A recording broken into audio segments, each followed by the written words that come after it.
And there it goes. We're live. Hello and welcome, everybody, to the first ever Project Scars podcast. I'm your host, Seth Meersma. We are live on CARiD social media across the board. So hopefully you're going to be finding us and watching this on YouTube or on our Instagram or on our Facebook page. Let me introduce the folks that I'm here with today. We've got Brett Evans. Hey, how's it going? And we've got Mr. Kyle Hyatt. Hello. Thanks, guys, for joining us on this inaugural podcast. Listen, before we get into the heart of the show, which we have yet to explain, I want to let you know that this podcast, Project Scars, is presented by CARiD.com. Fix it, upgrade it, customize it. CARiD.com is your car parts destination. And we're also brought to you by the very new CARiD Drive blog that we all work for, and that just went live about a week ago. The CARiD Drive blog is a place where you can find amazing stories written by these gentlemen here about cars, owners, incredible builds, unbelievable driving adventures, and get inspired for your next automotive project. So CARiD.com/drive, and you can find an entire automotive blog there that we know that you're going to love. In the meantime, we have a new podcast product too as part of that effort that we also think that you're going to enjoy. As you guys can tell, we're going to be doing a live pod every Wednesday at 1 o'clock, at least when we can manage it. And then this will also be on streaming services too. So you can, if you're catching it after the fact, you can listen to it. As you're following along now, if you have questions about what we're doing, about the cars that we're talking about too, we'd very much like to chat with you about it. So in the comment section, wherever you are, leave us a note, ask us a question, and we can respond to it, throw it up on the screen live, and enable that conversation. So, I think it's going to be a lot of fun. Project Scars, we talked about this name a lot, kind of in chat, kicking up to it. We're obviously playing a little bit with the idea of a project car. For the stuff that we're doing day in and day out at CARiD Drive, we are talking a lot about, again, like cars that we love to work on, modify, buy and sell, some new car stuff and reviews and things like that. So we wanted a podcast that was going to reflect kind of the best of all of that back to you, and again, make it more of a live and a video experience. So that's what we're going to do once a week. We're going to come and we're going to chat about the things that we're working on. We're going to be chatting about what we're driving. Today, we're going to talk a little bit about what kind of cars I should buy specifically, and definitely let you know if there's anything new or interesting happening in the automotive world as we're seeing it from kind of a news perspective as well. But really, it's going to be focused on more personal experiences. So again, we'd love to have your comments or questions. If you guys are seeing this after the fact, you can always reach us too at tips@carid.com. And we would love to have an email from you in addition to anything else. So why don't we jump into it? We're going to talk about a few different topics today, including what we're driving this week and what maybe we've been working on this week. Kyle, why don't you get us started? What's your what have you been driving or wrenching on this week? Because apparently, like I'm some kind of masochist. My two cars right now are an 01 BMW X5 with a manual transmission, which is pretty cool. And then my daily, weird that that's not my daily, but my daily is a 2003 911, just Carrera 2, 996, the one that everybody loves to hate. But yeah, it's great. And the 911 is usually pretty well behaved. This week I gotta pull the rear bumper off and do some fiddling around with the exhaust. Pulling the bumper off is super easy. It's like a 5-minute job, but I gotta like drop the headers and finagle some stuff to like better attach the mufflers because they're rattling a little bit and it's really annoying to me. Just wear and tear from driving around canyon roads, or I mean a little bit of that, yeah. Issue? Also, I'm just a giant idiot, and I forgot. So I've got, I've got an exhaust in the car, which is rad. It makes it sound awesome, but it sort of changes the order of operations for working on that stuff. So like with the stock exhaust, you put the headers on, and then you put the muffler on. You put the headers on, you put the cat mid pipes on, and then you put the mufflers on, right? With the aftermarket exhaust, that is not how that works. And so you can't put one of the two bolts that holds the muffler on once you've got the headers on. And I didn't remember that. And so I thought, yeah, yeah. And so I thought I'd be a genius, like next level galaxy brain, by buying some stainless steel zip ties and just cranking them down like they owed me money. Yeah. And as it turned out, that didn't work that well. Who would have Hmm. thought? Yeah, and then the X5 Amazing. is I mean, it needs a ton of work. You're very likely to see that soon on CARiD Drive, Oh, which is cool. Oh yeah, I love this picture. This is the only time an Alpha Giulia Quadrifoglio has rescued another car ever in history, I think. this is amazing. Yeah, you threw this Yeah. one up in the gallery for us to share, which is cool. I'll click back to the X5, but I didn't know the Yeah, this is the day I the bought story it, and here. the battery in the X5 was dead. And Gotcha. our mutual friend Steve Ewing was a sweetheart and drove me out to the west side of LA to pick the car up. And it Yeah. wouldn't start. And I was like, well, good thing I brought jumper cables. And so we had to use an Alpha to rescue a BMW, which is, I mean, We're going to talk yeah. we're going to That's the talk a case lot of about blind BMW. leading the blind if I've ever heard one. My goodness. Yeah, it's pretty bad. I mean, when you've sunk that low, like maybe this is some stuff you should be talking to your therapist about. like this is what my life is now. Like it's not good. Yeah. We've got a lot of BMWs on deck today, but I want to hear a little bit. So we've obviously like chatted internally since we started the Drive team about the X5 car. I think it's awesome. This is a car that's sort of been on my tentative shopping list for a little while because it's like a reasonable sized SUV that's new enough that you don't have to make a ton of compromise, but old enough that it's still really fun to drive and feels a little bit more analog, etc. Most Yeah, for importantly, sure. you can get it with the manual transmission, right? So you want to just give us the background on this a little bit, like how long you've had it, like, and spoiler alert, we're working on a project car series that you're going to author about this car too, so we're going to get to follow along with the adventure. But maybe you can detail some of the plans. Yeah, so I kind of like accidentally landed, or this car sort of landed on me a little bit. One of my really good friends, it was his wife's daily driver for a few years. She had been commuting from LA up to Big Bear a couple of times a week because they had a house up there that they were working on, and she got tired of driving a stick. And for those who don't know, like the first gen X5, they offered a manual transmission option for like all the years that the car was available. The first like 4 years, like 99 through 03, were a 5-speed, which is what I've got. This is an 01. They're only available with the 3-liter inline six. So it's the M54 motor, which saw duty in like every other BMW. It's a great engine. Sweet engine. Yeah. Yeah. And the last 2 years got a 6-speed, and those are like, it's like finding, I don't know, gold in a pile of trash or something. They're just not around. And so I bought it, typical like 20-year-old BMW, a just giant mountain of deferred maintenance, more oil leaks than, you could shake a stick at, and, that kind of stuff. But overall, the car's in really good shape. Like it's a California car, so no rust or anything like that. Like most of the bushings are in okay shape. Engine, despite being leaky, is totally happy. It's got like 169,000 miles, which is pretty nice. And, yeah, it's great. It's the interior's in good shape, etc. So, in addition to just like maintenance stuff, it needs a whole heap of big things, and the big one is there's an oil leak from the oil pan, which sounds like normal car, like not a big deal, right? On this car, it is like a $3,000 job at a shop because you have to drop the entire front subframe, the front differential, pull axles, drop the steering rack, etc., etc. So. I'm gonna do all that. A message from '90s all-wheel drive BMWs. Like the company. I mean, this is a '90s all-wheel drive BMW, effectively. They just decided that they were gonna like make it. I remember I have a buddy with a 325 iX, an E30, and the axle, one of the axles, literally goes through a hole in the oil pan. So it's just the most ridiculous. Like that's Brett. That's just to keep it safe from all the dangers of the world. Bathed in oil at all times. Exactly. Yeah. You'll never ever see that axle rust.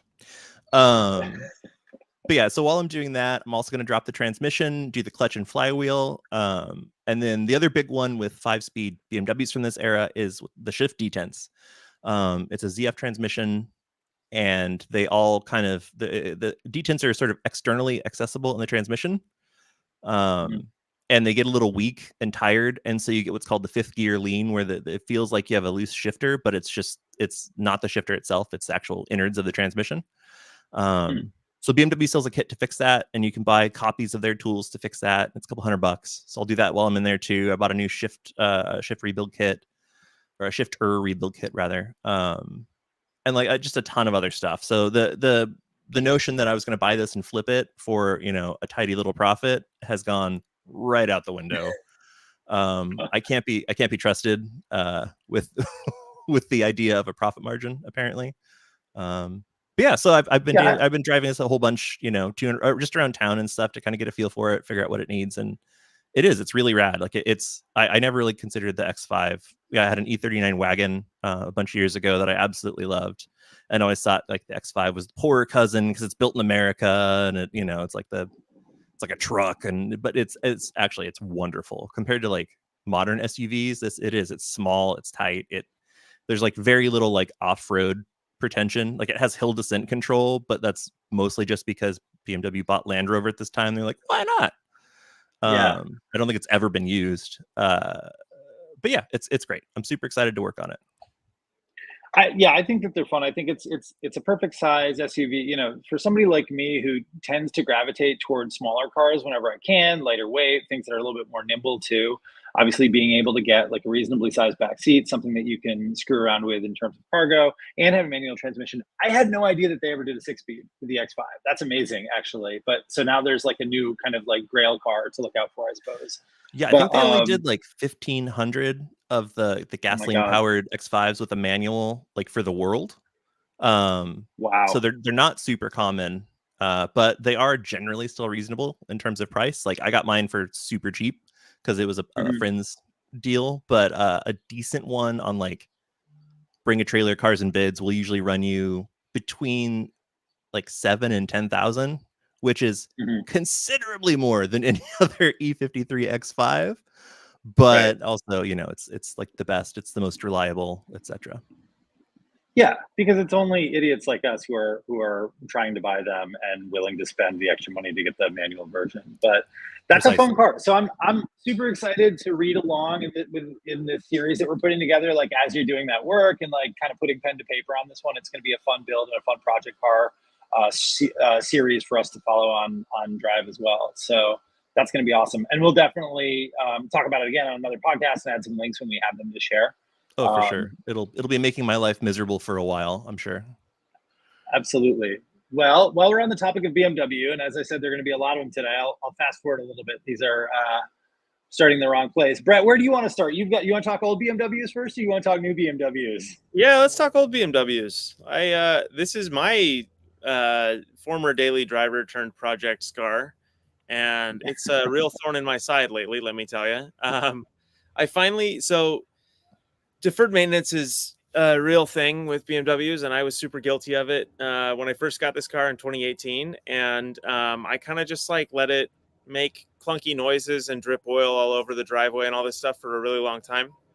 And then I got into a relationship with someone who would tolerate no such thing. And we just started going through piece by piece, and it was so funny. Every time we went for a drive, I'd put the brakes on and there'd be a little clunk, or, we'd go around a corner and there'd be a little click. And he would just like be online in the car, like on his phone, that exact moment, looking up what it could be and buying parts on FCP Euro and stuff like that. And so really real quick for those people who may be listening after the fact and not watching the live, we are talking about a 06. This is an 06 Z4 cab Roadster 3.0 SI. Great car. I mean, I'm obviously very biased, but I think this car had started out with the M54 engine as well, and then they updated it in 06 to get the N52 straight six. And the N52 is magnesium alloy block, so it's really light, and then it revs really fast. Like it's got a really impressive throttle response compared to the M54, which is a wonderful engine in its own right. But it's great. It drives so well. So the TLDR of it all is, after like 2 years, I finally got this thing like nickel and dimed into being a really, really good runner, and it drives really well now, finally. And now it just has to contend with the fact that it's doesn't get a garage space, and we live in San Fernando Valley, which gets 110 degrees sometimes in the summer, and so this black car has just been baking in the sun, and so now it's time to start doing the cosmetic refresh on it, and so I'm trying to build up the courage. I got a polish and like a dual action orbital polisher and a bunch of like polishing pads and stuff. So I'm trying to build up the courage to go out and actually try and cut into my paint with a polisher and bring it back a little bit. So that's kind of the thing that's been nagging me for the last 3 months every Saturday to go out and try my hand at it. Have you ever done any paint correction like on that scale? I've never even attempted it. I've done headlights, and that's about as exploratory as I've gotten. So I've actually done headlights on this, and we just did it by hand. We took the headlights off the car and brought them in one Saturday night and like watched movies and did it by hand. And then I got the like the starter kit from actually, I think it was from CARiD, interestingly enough. I got the starter kit on like the vehicle maintenance and polishing.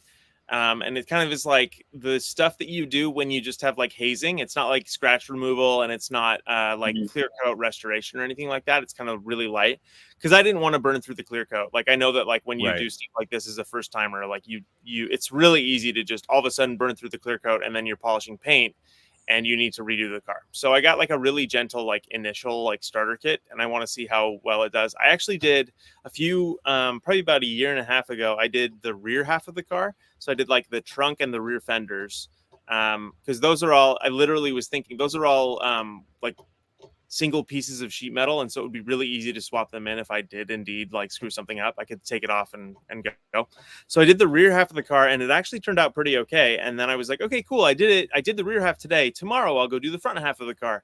And then that never happened for 2 years. So I kind of kept on kicking that can down the road every weekend for 2 years. So I just am trying to build up the courage to go do that now.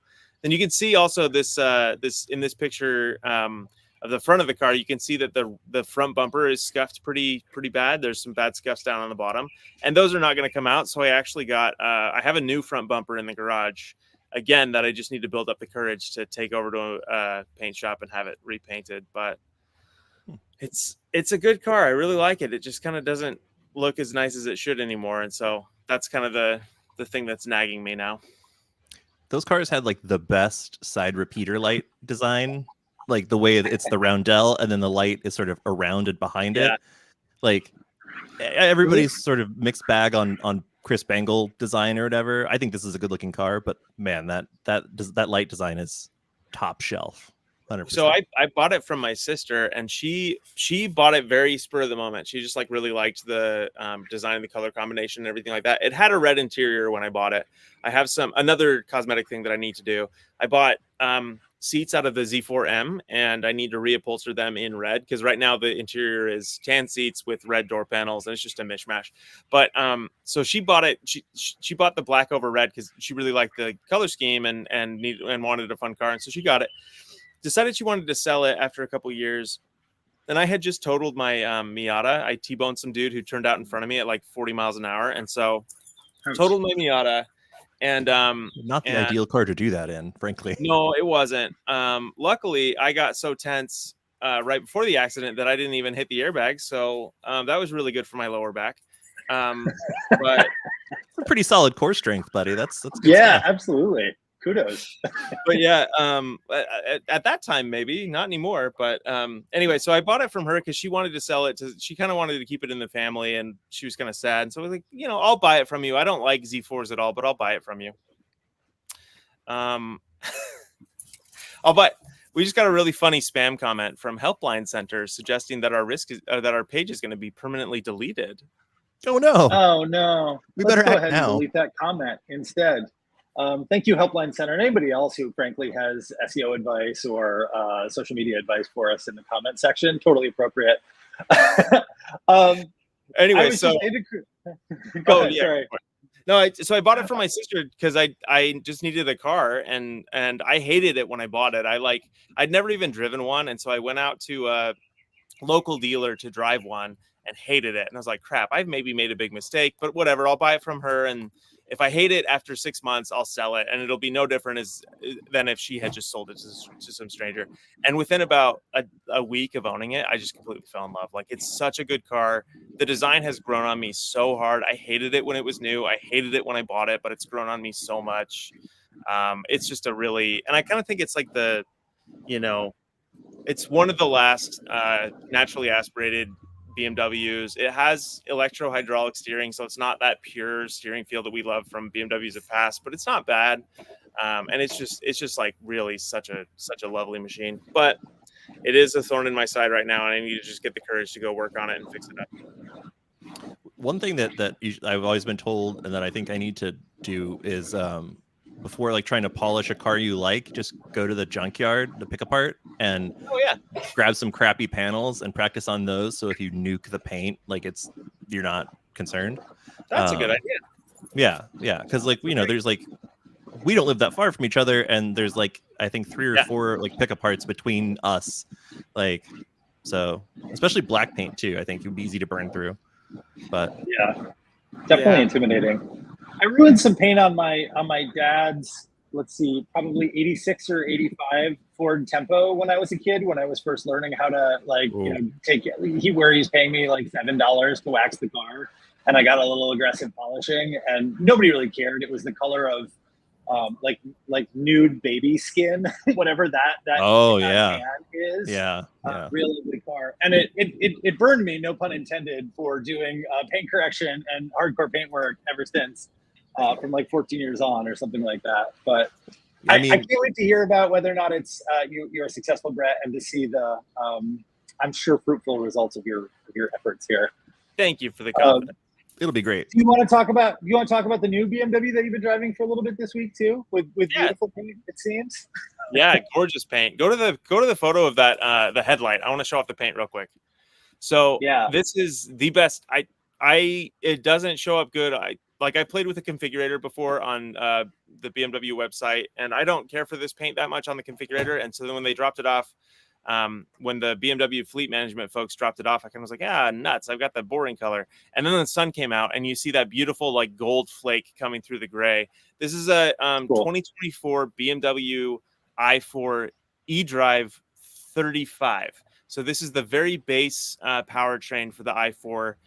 It does about 215 with these big wheels. It does about 215 miles on a single charge. And it's just a stunner, man. Even the base powertrain is so quick. That electric torque is so great. And I don't know, there's definitely a lot of recency bias going on here because it's the one that I'm driving right now, but it has me thinking that if I was getting a, $50,000 to $60,000 electric car, this would be the one I'd get. It's so good to drive. I just absolutely love it.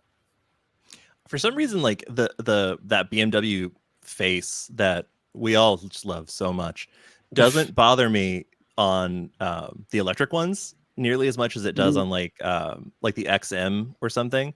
Yeah.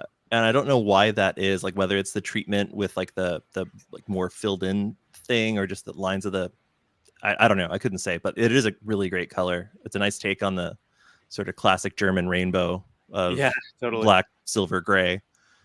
I don't mind it as much. I have been less of a hater of the BMW fascia since they did the big nostril thing, although I completely get it too. But I agree, Kyle. I think that on this car, probably because it's less delineated, there's not like that weird lipstick that you get on some of the XMs. And it's a dark color. I've always thought that the grille itself, like really for any model, is really color sensitive too, right? With lighter color paint and the grille, like it just stands out a little bit more.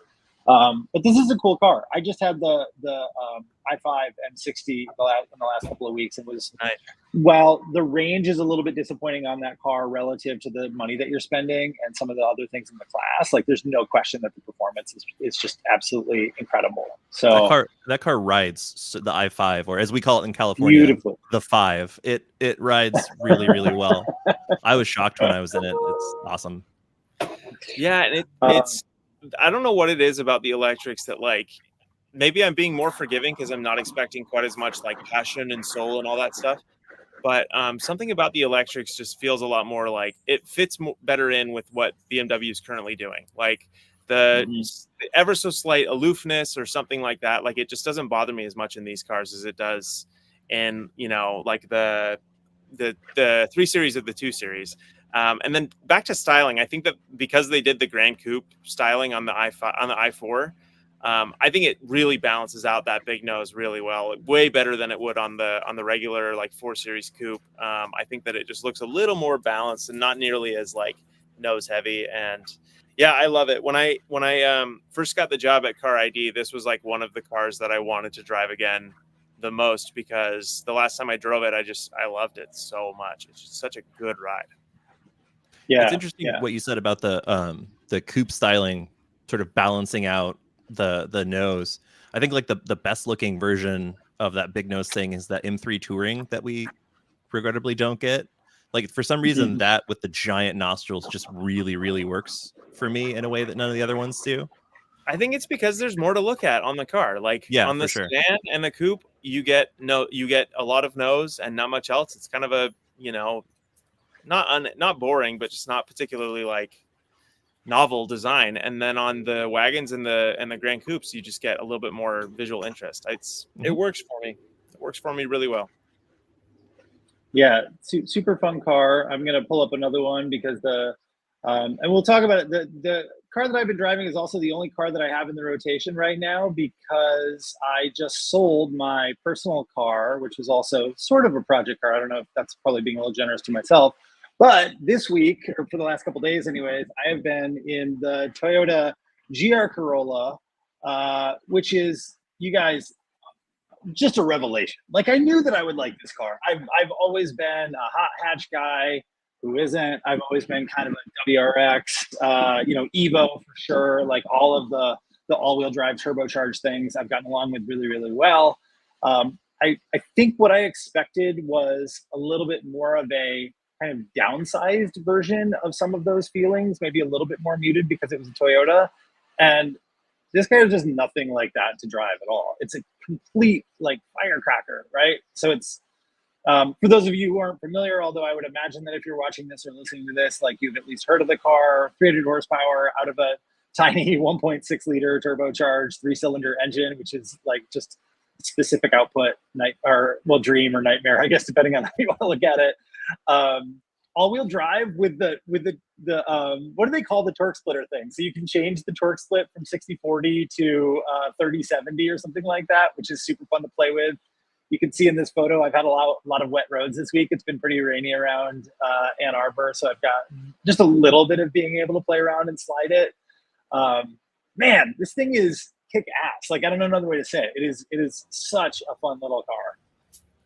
Is that the Circuit edition? Is that what you're driving? No, I don't believe so. I don't have the Monroney in front of me, and I shouldn't. So, but I don't remember it being one of the special editions. And as far as these things go, I think it's still like pretty reasonably priced. I know that they say they start like 36 or something like that, and mine is like bang on 40. So you probably just have like the matte paint and like one of the performance packages on on top of the base price, then, don't you? That's right. Yeah, it's. I mean, I haven't done like the full configurator. I haven't really like, you know, started dreaming about like how I would buy this car, so I can't say this for sure. But just based on it, other than maybe getting a more exciting paint color, it's got the cool like Alcantara seats, obviously manual transmission. Like it's got all the stuff that I need and not a lot that I feel like I'm missing on the car.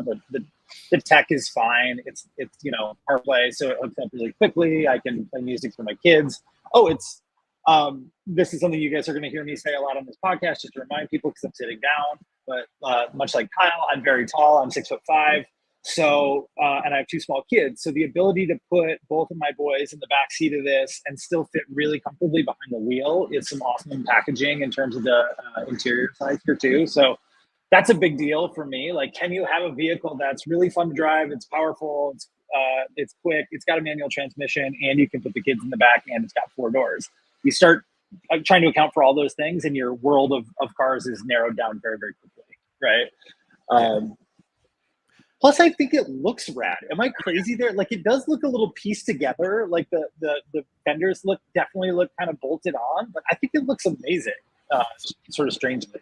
There's it does nothing for me, which is the weird thing. Everybody loves this car, and it does like it's like it's one of those things where like on paper it's like, yeah, cut me a piece, but then like in person or seeing it or like hearing it, like I don't think it, especially at like low speeds, it sounds like a diesel truck. It just here for that. I love the way that it sounds. It's like when you're up it sounds good, but like I don't know. It's the same thing as like the FK8 Civic Type R, where like technically exquisite. Like that car is so quick everywhere. Like on a canyon road, you'd have to be driving something that's like deep six figures to be quicker around a canyon, in a Civic. But I just never wanted one. But then like the current Civic Type R, which is like so much more understated and I think a really interesting competitor for this, despite not having all-wheel drive. Like that is, I think about getting a Civic Type R like all the time. Like I have like weird championship white like Civic Type R dreams. It's a whole thing. This is definitely not like especially if you're looking at it from the rear, where those like the blistered fenders and the boxy rear bumper, like if you're looking at it from like a really narrow rear 3/4, it looks so stupid. It looks so ridiculous. But oh my gosh, it is agreed with Seth 100% on the driving experience. Like, and the fact that you can get it for less than 40. I mean, Civic Type R is amazing. Integra Type S is amazing.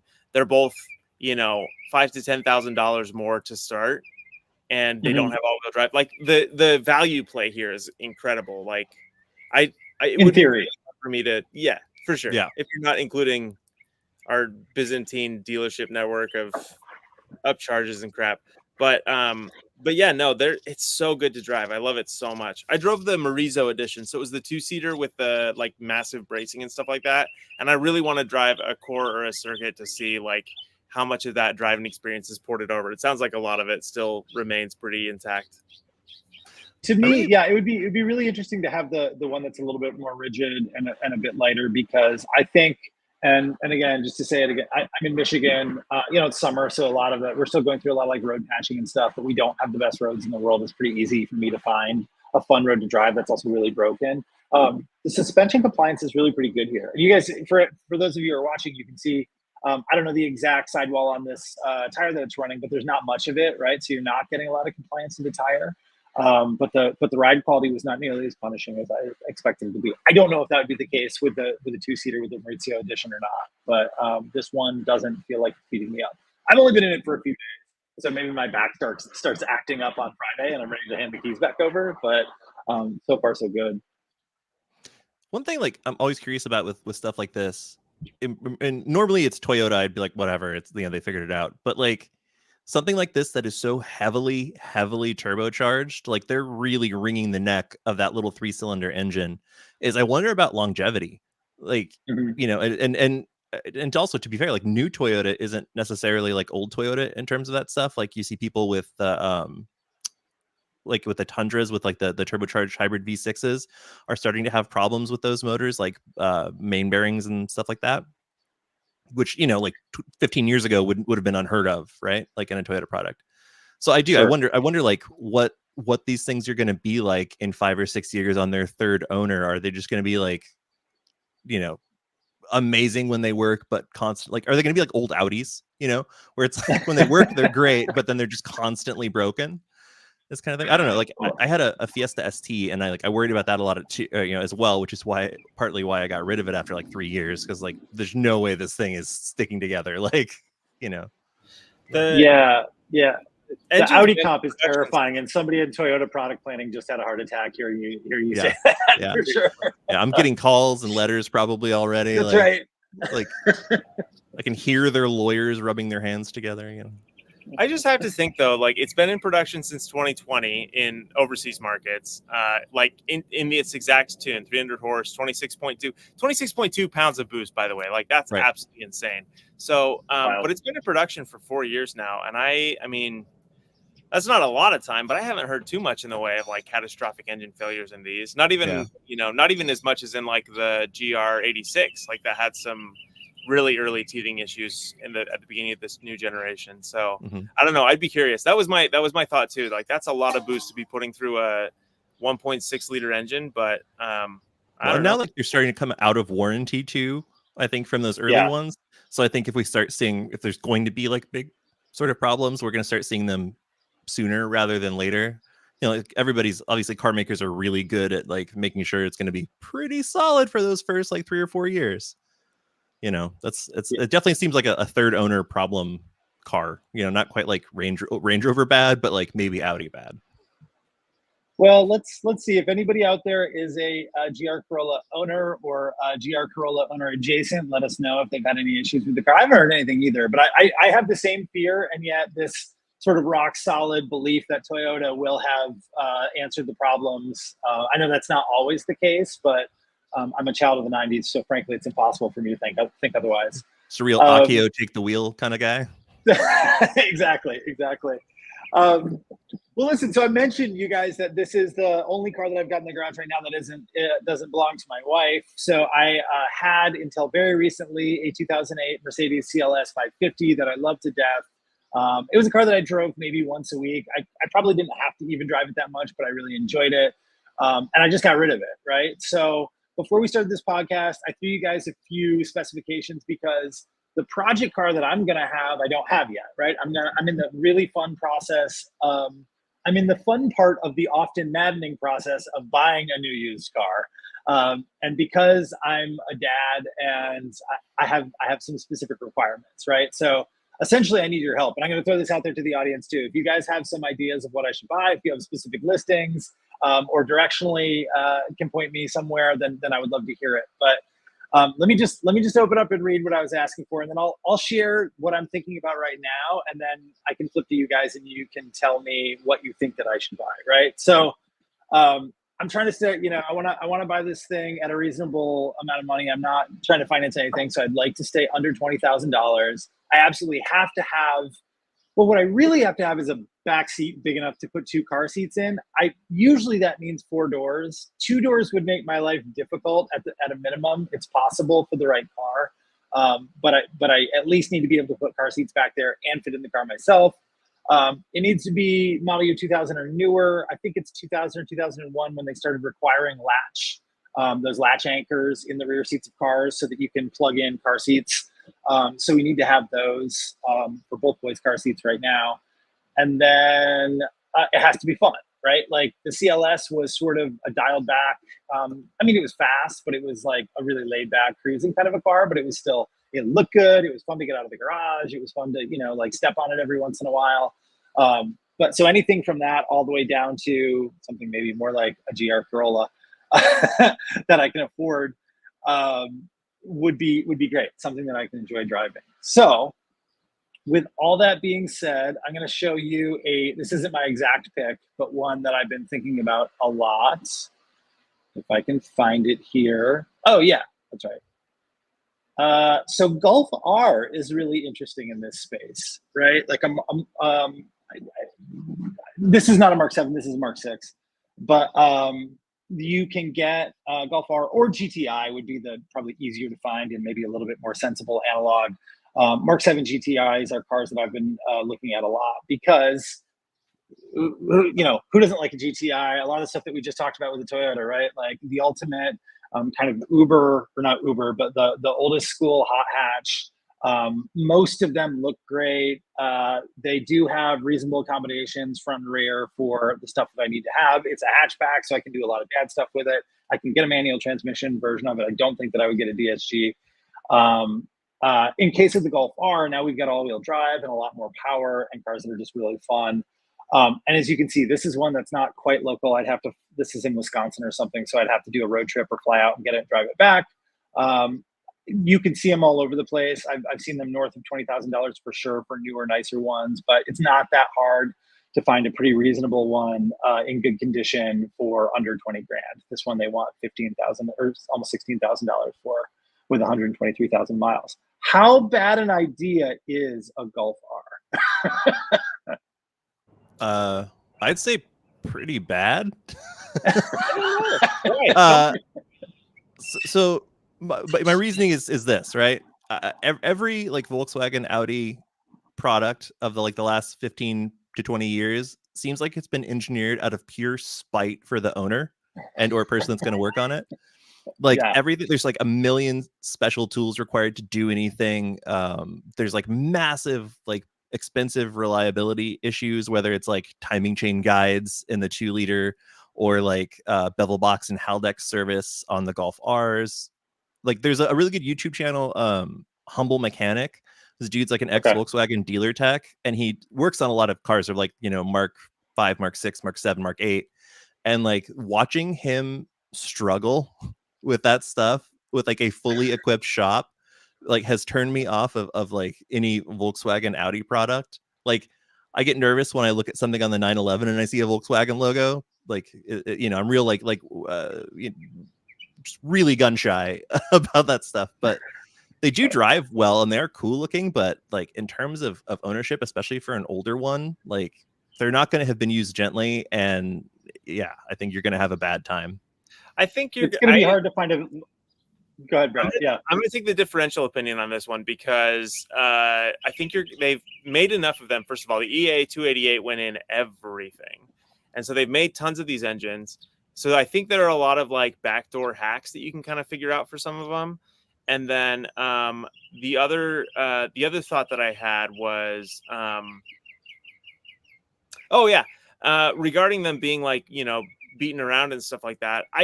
For sure, like compared to a Jetta, it's going to be beaten on a little bit more. But I feel like the kind of person who buys a Volkswagen isn't the same kind of person who buys a Subaru WRX. Like I think they're going to be a little gentler and a little bit more mechanical sympathy. You know, whereas like making sure it warms up properly and stuff like that. That's just kind of like I have no data to back that up, but I feel like I'd rather put someone in a 2013 Golf R than a 2013 WRX, for example. Oh, yeah, I mean, yeah, for sure that. I think that this is going to be a better choice and like a little bit more reliable and a little bit better taken care of than your average sport compact.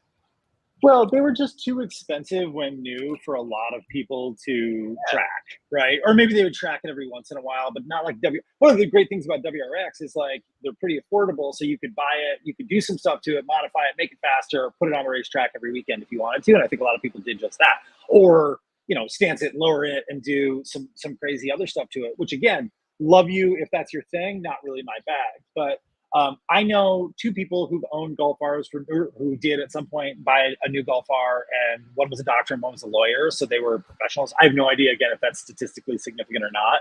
But Kyle, I do tend to like my mind here goes more. I feel safer in the GTI space than I do in the Golf R space because probably you know, less to go wrong more for plentiful. Sure. The Haldex thing I've read up on just a little bit, and I just don't want to get into it. To be totally transparent with everybody here, like if it's any kind of major thing, it's not that the Volkswagen issues don't scare me, they do, but I am not going to be getting in there and doing those major services myself. I'm going to be paying somebody a lot of money to do it for me, and I don't like that either, right? So, so it's like it changes the equation a little bit, but it's just dollars instead of time and frustration for me. So I don't really want that either. But plus tartan seats in the GTI, and you can't argue against tartan seats. Even I love those. Even you, and you're a noted curmudgeon, love tartan seats. I am a grump, a big grump. All right, let's go to the next one. So let's see what comes up first. Brett, why don't we do yours? Because I think one, you broke the rules, and two, you had a very interesting choice for me. This 96 Oldsmobile 88 LSS. I can justify everything. Okay. If you are hell bent on getting a 2000 or newer, I would love to put you into a 2002 Buick Regal GS, which is very similar to this car mechanically. But the reason I picked this one is because they made like in the hundreds of the LSS with the supercharged 3800, and this is a Series 2 supercharged 3800. So you're getting 280 pound-feet of torque out of that engine, which is insane. They're also very friendly to aftermarket upgrades. You can like do an underdrive pulley and all of a sudden be pushing 320 foot-pounds and 260 horsepower very easily.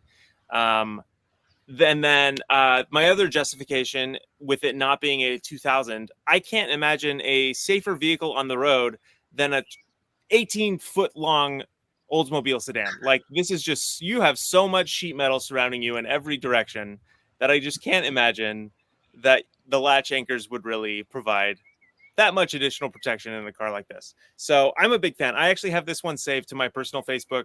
I reached out to the owner, and he's still driving it this summer, and he told me he'd let me know when he's ready to sell it. So it might actually become my project Scar if you don't jump on it. But no, you don't even need car seats. You don't even need car seats with this car. The kids would just be safe because of all the floating seat cushion debris. That's kind of how I feel. I think you'd be fine. I think that there's enough failed padding on every surface of this interior that you'd be fine. Look at these front seats. Apologies to those of you who are listening, but this is, first of all, I love this pick. I have again, Michigan kid, grew up here. I saw a lot of Oldsmobile. I have a big heart for both this era and that brand. But that seat right there, cracked leather, like dried out padding, sort of stuck through, is a memory that will never leave my brain. That is, I can smell it just looking at the photo. Oh yeah, definitely true. There's a lot of 1990s GM interior quality going on here for sure. But I just, any supercharged Buick V6, like any car that they put that engine in, I love with my entire heart. I need to buy one. My resolve is failing by the day. That is a great engine. It's like, it's kind of unfortunate that they put them in stuff that wasn't more fun and sporty, but they are a great motor. And what do you do to make this car handle? Get another car, I think. like you buy this and a Miata, and just like tow the Miata with this, and then you're set up, kind of thing. No, there's really nothing you can do to make them handle. You can do there's this company that does sway bars for them and does like little kind of like stage 1 handling kits, and you can kind of add some of those bits to them to make them like less wallowy, but it's still a 96 Oldsmobile. It's not going to be anything that you want it to be. The LSS was like their attempt at doing a European sports sedan, and that's not it at all. So, but this is a car that's just about maximum comfort, like in a very old-fashioned Oldsmobile kind of way. So, enough speed to get you where you want to go, but not really anything else. So I love all the seats from this era where they're like, support is only by virtue of the fact that the seats are so soft that you just sink into them. Like, right. Getting into, like, I remember getting into it was like a Buick Park Avenue, like this era of it, and like getting into the back seat and then feeling like I was in that scene from Train Spotting where you just sort of sinks down into the carpet. Like, it's like, it's just absurd. It's like, this is not like any car I've ever been in, because like growing up in the Northwest, we didn't have stuff like this cruising around usually, unless it was like literally somebody's grandparents. Right.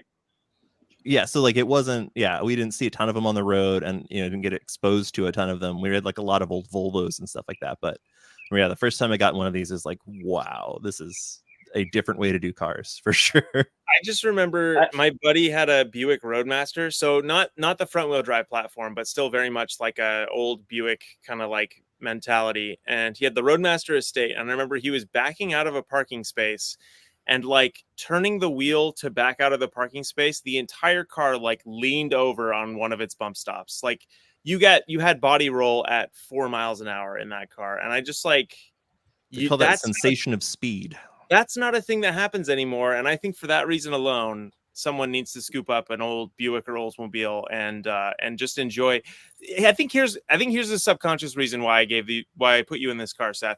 If you want a hot hatch, you work in the editorial industry, you could absolutely go get yourself a GR Corolla for a week. You could get yourself a pickup truck for a week to do your hauling. You could get a Mercedes for a week if you want something that's like buttoned down and sporty. If you want a floaty, avowedly like 1960s definition of American luxury, there's nothing out there for you anymore. There's nothing. Yeah. You need to get one of these if you want that sensation. So I think is there just too much dynamism in new cars these days? Is that what you're saying? If you need to, there's an epidemic of dynamism. There's far too much dynamism and sportiveness in new cars today. Oh my it's God. it's a plague of performance that we're dealing with now. You know, When you're driving in a really sportive manner, cars respond far too dynamically nowadays. Well, what I like about the pick so far, you guys, is that now, so I had Golf R GTI, Brett's got me in an Oldsmobile 88, and Kyle's sort of splitting the difference in a weird way, I I guess. swear I don't hate you, by the way. Like, I feel like it's important to preface this pick with. Like, and I'm not saying that because you signed my paycheck, but also you're all right. You know, this is not meant to be punitive.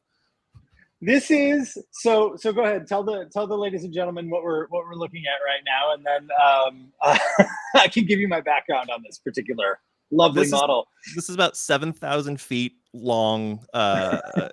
You know, it's old school Jaguar V8 luxury. It's XJR, so it's supercharged, which rules. That Jag AJ engine is shockingly stout. Like, those are really solid motors.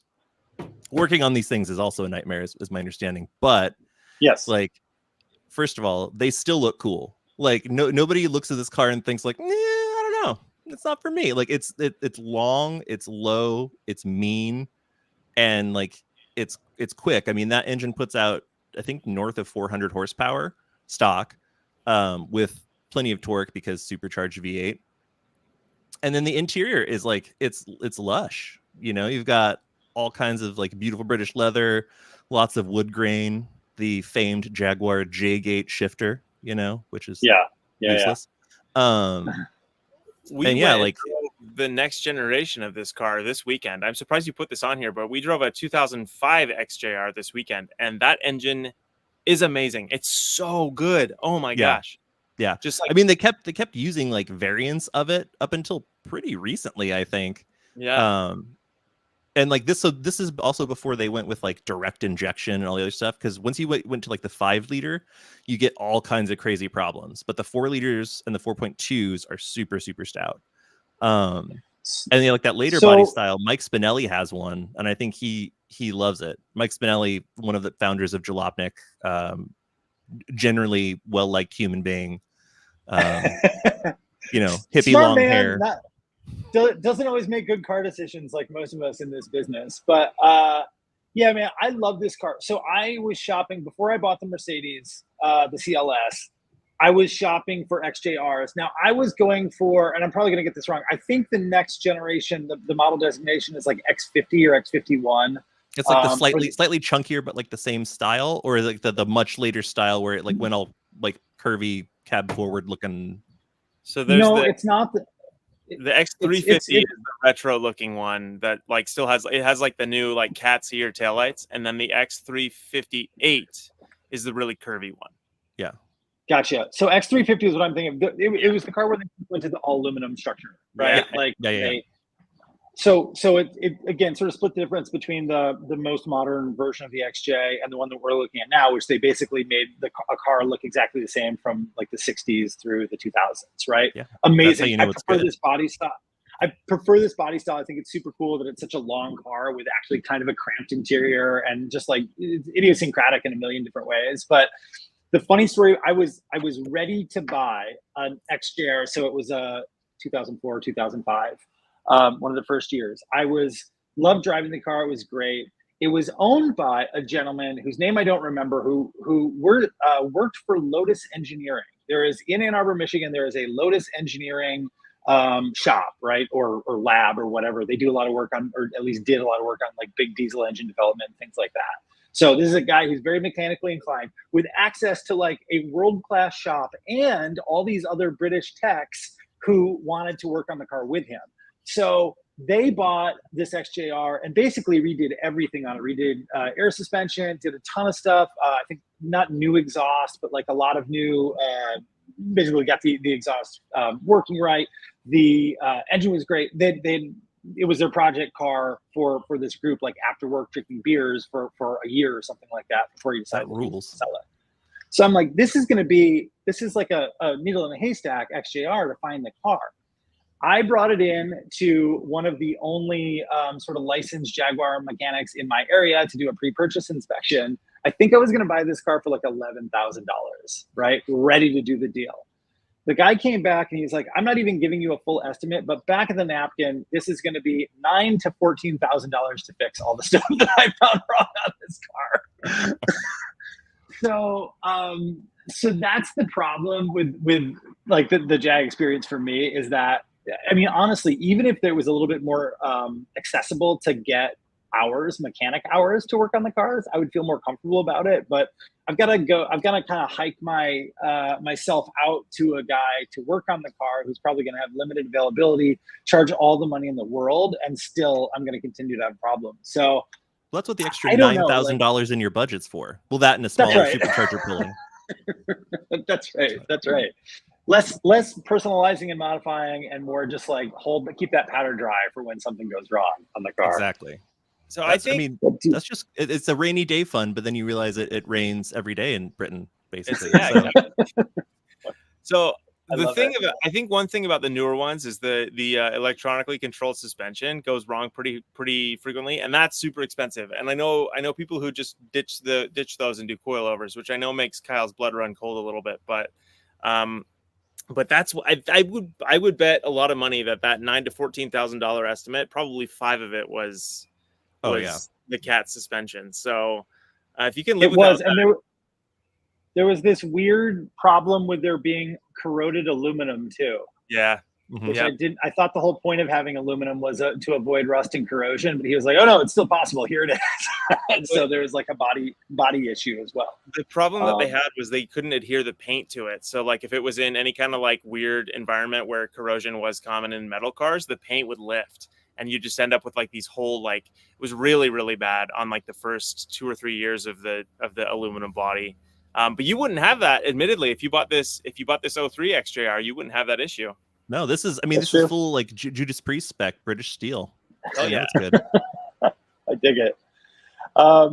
Man, lots of fun. And obviously, like, as we continue to do this show, I will keep you guys updated on what I'm going to buy. I love the suggestions. Again, if anybody else has a great suggestion for a cool dad car, especially a tall dad car, please let us know. We'd love to hear from you. But hey, before we leave today, let's talk about somebody who actually knows what they're doing in terms of building cars. On CARiD Drive, you guys have written a lot of them. We're going to continue to tell the stories of people who are doing awesome builds. We've got an entire Master Builder series, which is another thing. But Kyle, you wrote this story this week on the guy that we're calling our Builder of the Week. Let me pull this up here. And here we go. For Papadakis Racing, doing something super cool with a RAV4. What's this guy up to? Yeah, so I mean, a little bit of background. Steph Papadakis is, if you were kind of like into imports in the early to mid aughts, that was a pretty big name. He held a lot of like front wheel drive drag racing records. Like he built, I think, the first 6-second front wheel drive like import drag car. And he's been around. He like builds his own cars, all this other stuff. So he's been around forever. He's based in Southern California. He also does a lot of development and building of like pro drift cars now too, which is sort of his main deal. But like on the side, his sort of like, he does occasionally does weird fun stuff. Like his one of his daily drivers is like a 1976 Toyota Celica that he found and like has sort of slowly modified. Cool. Yeah. But this is one of my favorites. He bought a first generation 2-door manual transmission Toyota RAV4. And like the RAV4 doesn't get a lot of respect, and I hate that because they're awesome. This is like great old school Toyota, right? It's got I think it's like a 3SFE engine in the American ones. The Japanese version's got the 3SGE Beams motor, which everybody knows and loves. But he wanted to take this thing and turn it from like a soft roader into like a real like capable off-road vehicle, right? Like for the kind of stuff that we have in Southern California. So like deserts, like not crazy rock crawling necessarily, but a lot of like whoops and washes and that kind of thing. And it's a really interesting build series because he's really methodical. So like the first sort of steps that he takes are like he puts different wheels on it. Obviously, I think those are black Rhinos, which I believe we carry at CARiD. And then throws some 29-inch Toyo Open Country AT3s on there as well. And to get those to fit, there was like, a little bit of fender trimming, nothing crazy, like really like the amount of material he doesn't have to cut out of the car to make these big tires fit is pretty incredible. And then for the suspension, in the rear, he uses the rear springs and shocks from the 4-door RAV4 of that same generation, which provides more ground clearance because it's obviously they're set up for a heavier car, et cetera, et cetera. And then in the front, he uses some springs from a company called Old Man Emu, which is an Australian company. They do a lot of overlanding stuff, but they kind of specialize in Toyota. Like they're owned by ARB, I think, who does like all the lights and bull bars and winches and cool stuff like that. It was on This Versus That episode of Hoonigan as well, and like he did a drive with Larry Chin, world famous car photographer Larry Chin. But yeah, he took it out and like was honestly like, aside from handling like a ton of big whoops, that the car was like perfectly happy, would go pretty much anywhere. I mean, it's all-wheel drive with a locking center diff, so you're not going to go rock crawling in it. But for the sort of the second stage of the build, he took that stock-ish suspension out. He put like full-on like trophy truck style Bilstein rear dampers, kept the same springs, and in the front he built his own coilovers. Like there's a kit where you essentially like throw a damper in there, and then like the sleeve and stuff that goes over it, he like weld that up and stuff like that and jacks it up. And I think he's got like 9 inches of ground clearance in the rear and like 7 or something in the front, but like it controls the wheels a lot better, like, which was the whole thing, right? So you don't get that sort of porpoising bounciness over whoops. And then like for the third and final thing, he actually rips the motor out and puts a turbo 3SG TE in it. So it's like a 300 horsepower motor with a giant hood scoop and stuff, as you can see here. And he rips this thing around like LA. I think I've seen it once or twice at the Good Vibes Breakfast Club. Like it's awesome. And again, like it's one of those things where it's like people look at stuff like Land Cruisers or like Land Rover Defenders and stuff like that, and they're like, those are so expensive. Like I can't afford one of those. So how can I get out and go off-roading? It's like, well, just buy a crappy like first gen RAV4 and do it. Like it's a really kind of like, I found it pretty inspiring, I guess is the way I'm putting it. Absolutely. And like so first of all, Steph or friends of Steph, if you are watching this or you get wind of it, let us know, or we'll reach out, because we'd love to chat with you a little bit more about this and like other builds that you're doing, or maybe even try and get, again, if Kyle and Brett, you guys are local, maybe we can even like secure a ride along or something, or a drive of this thing. But what I love about it is, I love the execution. The thing just looks like it's a Matchbox car come to life because of the stance and the cool wheels and like everything that they've done to it. But it's just the inventiveness. It's like taking raw material that looks completely average or something that nobody else would even think about and making it into something truly special. Those are always the builds that get me really excited. It's cool when somebody does a more traditional lowrider or sort of drift car or something like that really well too. I appreciate that. But when this stuff comes out of nowhere, where it's just like a bolt of lightning from somebody's brain to reality, that stuff just gets me really stoked. So, and this one I think meets those criteria very well. I think I had a ZR2 Silverado a couple of weeks ago for a press car, and we did a little off-roading in it, and it was fun. We had a good time, and got to test the vehicle out.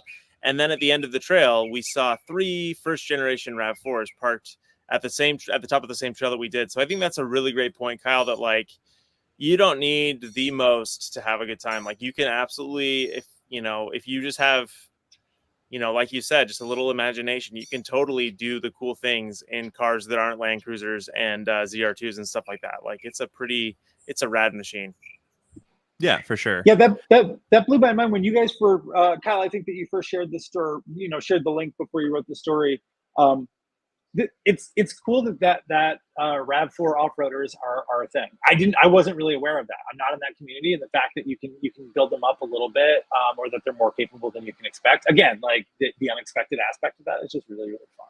So yeah, and I love like they built essentially unlimited numbers of them. So like depending on how clapped you're willing to go, like there's gonna be a RAV4 within your budget.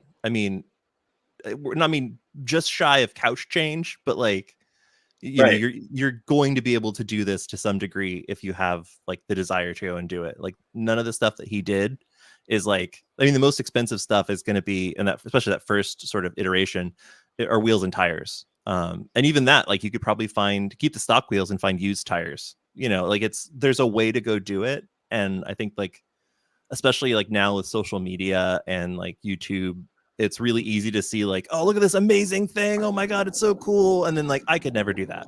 Like my garage is crappy, or I have to work on my car in the street, and I can't, you know, I can't afford to spend $3,000 on a used motor from Japan or what. Like, you don't have to do that stuff. You can just like have fun. And no matter what it is, better. Yeah, and no matter what it is, somebody's going to think what you're doing is cool. Like if you're stoked about it, like somebody else is going to be stoked about it too. And like that feels awesome. Real quick, because this is also inspiring me to some more ideas. What are your all-time favorite? Give me one or two of your all-time favorite two-door SUVs, because we're looking at a two-door RAV4. Oh man, take this one first, Brett. I got to think.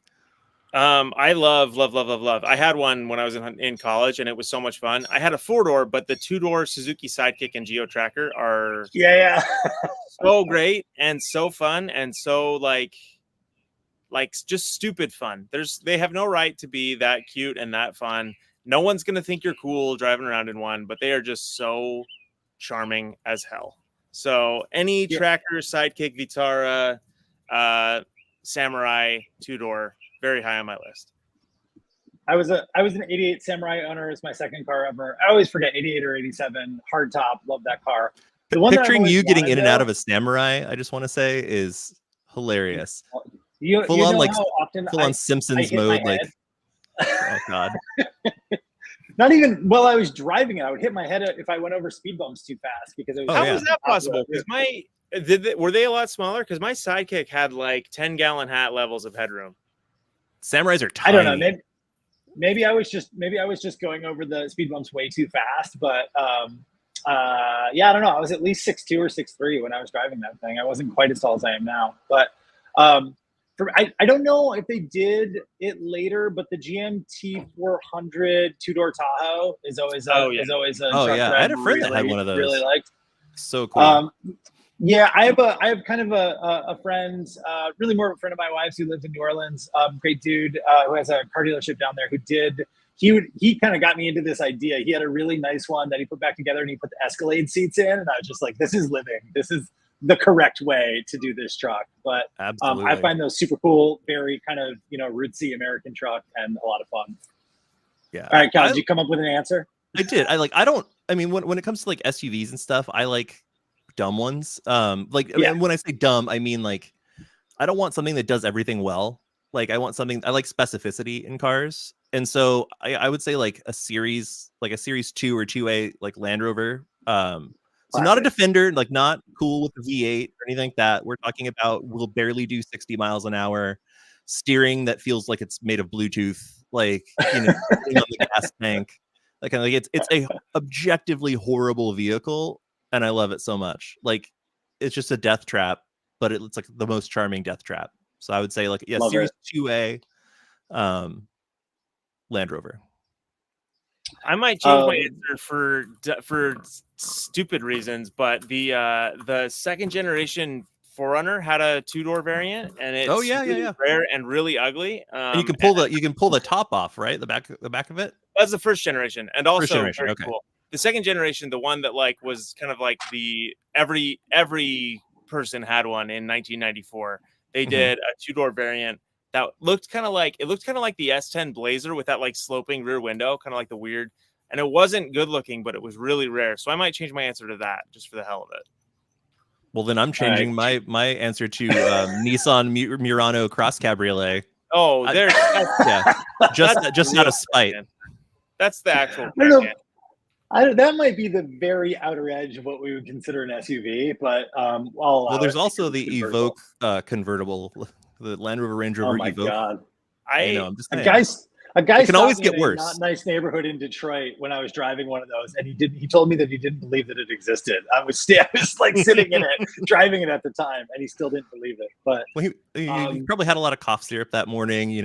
Reality is a little fuzzy. I get it. It's possible that he was just suffering from not all there Wednesday morning, as is normal for some of us. Mm-hmm. Anyways, guys, this has been beautiful. I really appreciate you both coming on this inaugural episode of Project Scars. It's been such a fun conversation. We finally got our first comment as we're about ready to wrap. Hey to Mark and Nathaniel Thomas saying, "Sup guys, sup Mark."